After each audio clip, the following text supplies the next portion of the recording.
livre de la semaine. Pour les fêtes de Noël, vous mettez en lumière Minuit à la Charmante, c'est ça ? Minuit à la Charmante librairie. Pardon, excusez-moi.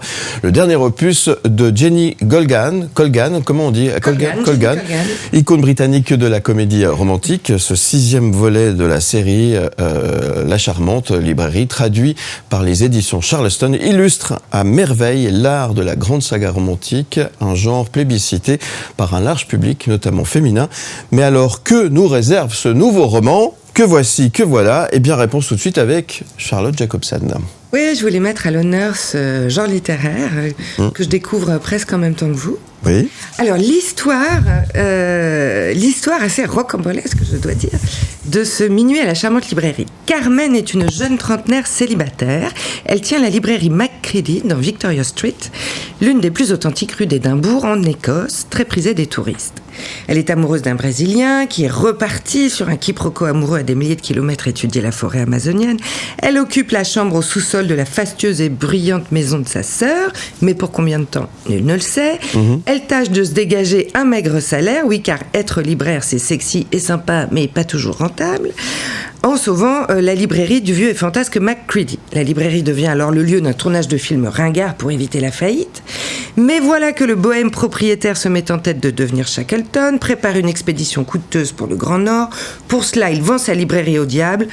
Rien ne va plus pour Carmen, d'autant que sa sœur finit par embaucher un séduisant babysitter pour s'occuper de son attachante et néanmoins gesticulante marmaille. Oui. Carmen va devoir faire sa valise, s'installer dans le jardin d'hiver au-dessus de la librairie, trouver de nouvelles idées pour éviter le naufrage de ce petit commerce de livres. Et en parallèle, l'amant brésilien tombe gravement malade. Enfin bref, est-ce que vous suivez toujours ? Oui, il y a pas mal de rebondissements. On se croirait presque dans une sitcom. C'est un genre littéraire un peu particulier, à part entière. Exactement. Finalement. On est vraiment dans une sitcom. La romance de Noël, c'est un genre qu'on voit fleurir sur les tables des libraires depuis à peu près 5 ou 6 ans, l'approche des fêtes, au même titre que les séries de Noël. C'est comme Top Model, quoi. Ouais, c'est un genre très populaire, proche de la sitcom, qui applique une recette qui fonctionne à tous les coups. Ouais. Alors, des lieux feel good, du genre librairie, boulangerie, cupcake café ou encore confiserie. Ouais. Des personnages assez caricaturaux. Alors ici, on va voir la jeune femme célibataire mais qui ignore sa beauté. Le vieil homme aigri mais au fond bon et sage. La petite peste, l'élément perturbateur extravagant. L'animal de compagnie espiègle. Et surtout, la famille et l'humour à toutes les pages. On entend presque à chaque fin de chapitre les rires préenregistrés de Friends. Ah oui, c'est ce que j'allais dire, ça fait penser à Friends. Exactement en fait. ça, c'est exactement ça. Et pour finir, la résolution des péripéties le jour de Noël.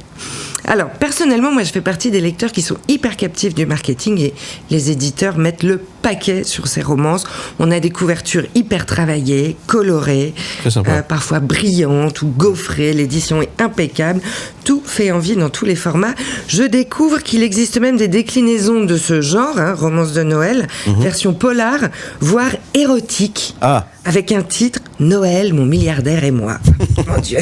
Bref, un territoire de la littérature que je n'avais encore jamais exploré, avec ce Minuit à la Charmante librairie. Et alors, verdict alors ? C'est bien ou c'est pas bien ? Alors moi je dis, mais pourquoi pas ? Comme le prône une célèbre enseigne de librairie en Suisse romande, tous les livres pour tous les lecteurs. Le plaisir en lecture est très rarement coupable. Ce n'est pas de la littérature avec un grand L, le scénario est cousu de fil blanc, mais ça tient la route et ça fait du bien l'espace d'un instant. Et puis personne ne rechigne à se rouler dans un plaid douillet au coin du feu, à nager dans le chocolat chaud, à faire crisser ses pas dans la neige fraîche, au son des grelots et parmi des milliers d'illuminations. Ce genre de livre est un bon remède à la déprime saisonnière et nous plonge délicieusement dans l'ambiance des fêtes de famille en valorisant amour, humour, authenticité, joie, malgré tout, de se retrouver ensemble. Voilà.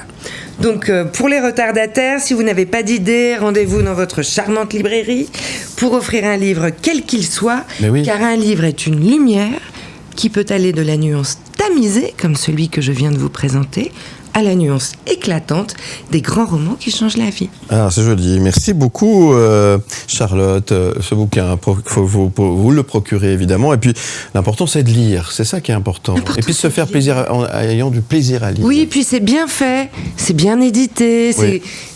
Voilà, on a un bel objet entre les mains. Et puis, c'est la période. C'est vrai que nous, les libraires, au mois de décembre, on aime bien lire ce genre de choses. Bien sûr. Voilà, parce qu'on a beaucoup de travail par ailleurs. mais ça reste possible de lire et de se faire du bien avant de s'endormir ou dans les transports, dans le nouveau bateau de la CGN. Par exemple. Voilà, un petit clin d'œil à nos amis de la CGN, évidemment, au passage. Et puis, c'est une belle idée cadeau aussi, un livre. Effectivement, ça reste en plus, et puis c'est quelque chose on peut prendre. C'est la plus belle idée cadeau. C'est une très, très belle idée cadeau. Merci beaucoup. On vous souhaite de belles fêtes. Merci. Chère Charlotte, on se retrouve à la rentrée. Ouais, je vous souhaite de très belles fêtes, moi aussi. Profitez bien, joyeux Noël. Ouais. On vous retrouve également en podcast et en image sur le site mlemedia.ch. Et puis, à très bientôt. À très bientôt. Bye bye.